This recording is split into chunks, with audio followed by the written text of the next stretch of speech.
Let's go ahead and go for the mobile optimized piece. Not going to be called articulations as it was before, but the little guy next to him, which we call him Skeletal Pal now, is available on the Android market. I'm going to go ahead and cheat a little bit here and just make this a little faster. Beautiful Skeletal Pal. It was fun building that guy. The layout is more per screen, right? What you need at the moment is what you get at the moment. Instead of throwing everything all up front and having you have to figure out what you want to look for. Make it simple. Design this in the style of views, which a lot of mobile applications use that terminology and that concept to actually get things more context sensitive based on what you're currently wanting to work with. That's the only thing you should be working with at that moment. Keep everything out of view until it needs to be there, right? So you can see really quickly, it gives you a little description. You can do a view tutorial and start exercise. Only two things you need to do there. So we're going to go ahead and do the view tutorial. Our graphic designers had a really awesome concept of making this very familiar and relaxed in terms of navigation for the tutorial. Make it so that it seems very familiar with the handwriting and the fingers. Not everybody's used to mobile. You know, we have a lot of folks in education that are just getting into mobile for the first time, so it's kind of nice to be able to explain just really quickly how you can navigate in more than one way. We don't make any assumptions. Make it so that it's navigable by any means that you would expect. So the two buttons on the top with the arrows pointing to, you can hit that, right? We're going to go ahead and click that button and it will swipe to the right. Or you can go ahead and swipe with your fingertips as it was showing you earlier on. You need to tap on the bones to select the name, and then we're going to run the exercise. So I'm going to actually swipe that way now and really quickly go through the rest of this tutorial. Just tells you how to put these two pieces together, what happens when they do get together. We'll have a little glow of the last bone to show you what you finished articulating. And once you've achieved that, that's going to give you a little check mark to show you that you've completed the task and what's left on your list to actually complete. So this is pretty good. After that happens, end of the tutorial. And so now it's time to actually play this game. So let's go ahead and hit the home button and go back to the screen where we had only two options there. I'm going to start the exercise.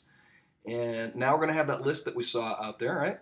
Let's do the first one. Always with the first one because it's the easiest to do the jaw, right? So I'm going to go ahead and click on Mr. Jaw. And jaw is going to actually not be on the same left side like we saw. Now we have a set of bones at the bottom that only come into view when needed. So you saw how that came up. And then the first instruction is the only thing up there. Drag the skull to the workplace. All we're asking for. Let's not worry about anything else until we actually get there. So, scroll this way. No, scroll that way. Yeah. Let's look for the skull. Tell me when you see it. I think I see it. Yeah. Click.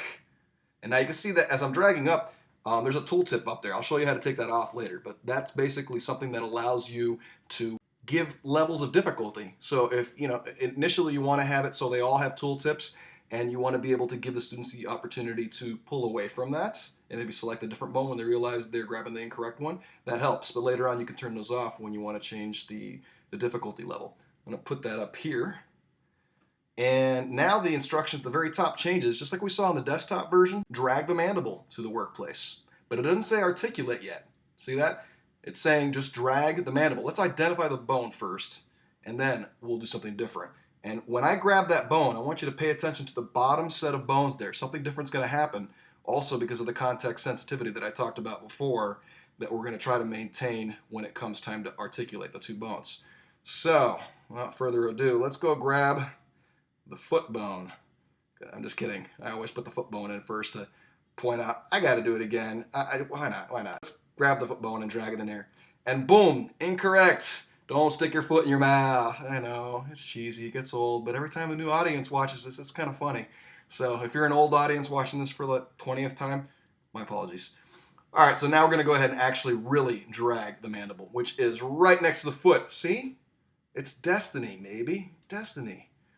The foot and the mouth always go together, in my case. I will drop that there. And you see that? The bottom set of bones disappeared. Another example of the context sensitivity and trying to make maximum use of the screen real estate when you're on a smaller screen, a smaller device. So now the only thing that's left to do is put the two pieces together. You don't have the bones at the bottom that are getting in the way of understanding what you're supposed to do. And if you look at the top, now it actually says articulate the bones in a very blurry way, but at least it's a very simple instruction. So this is a combination of context sensitivity and also guided mode of education. Can be controversial at times. You know, sometimes people say that you need to be able to let the students understand and explore everything and not be hand-fed. But in a way, also guided education can be helpful to get to the points faster. So kind of a blend between the two would be a good idea, just depending on the situation. In this case, let's just guide them so we can get to this really quickly. And I'm going to go ahead and cheat here. And now I connected the two. But what happens is after that, we get a nice quick transition to show the virtual professor. The same one we talked about before that was difficult to see because you had to scroll off to the right to see it. Now it comes into view, again with a context sensitivity, and only shows what needs to be shown. What did you actually achieve?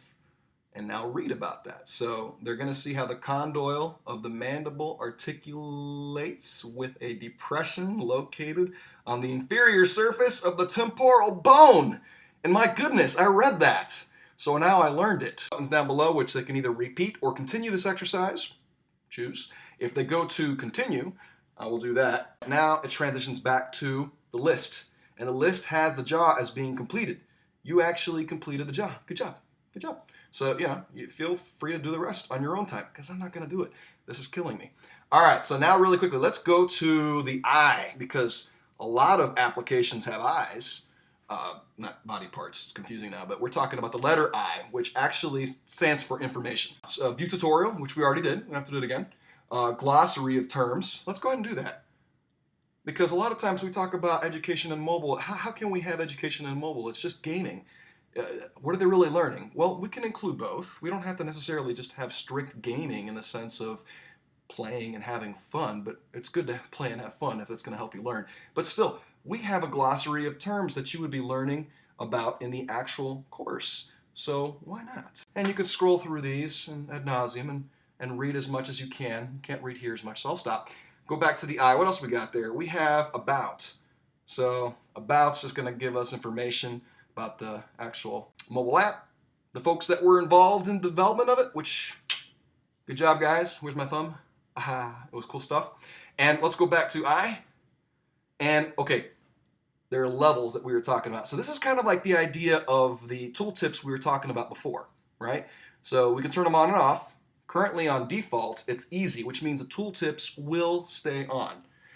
If you want to turn them off, you can do the make me think mode, which again is a concept of gaming, which is good for education in the sense that you can give gaming difficulty levels and continually test the knowledge of the students at an incremental level. So why not get better and better as you understand more and more of the concepts? And then, of course, the social aspect of that. Wow, those are actually coming out this time. I like it. I must have the right angle. So we have Facebook, Twitter, and email. Why not share the love? Let people know what you're up to. Hey, I'm playing an awesome Skeletal Pal game. Would you like to play? Just to share the actual app. I'm going to go ahead and hit Twitter. And if I'm logged in, which I should be, because I did that earlier to make sure this would work, it's going to go to the mobile Twitter website.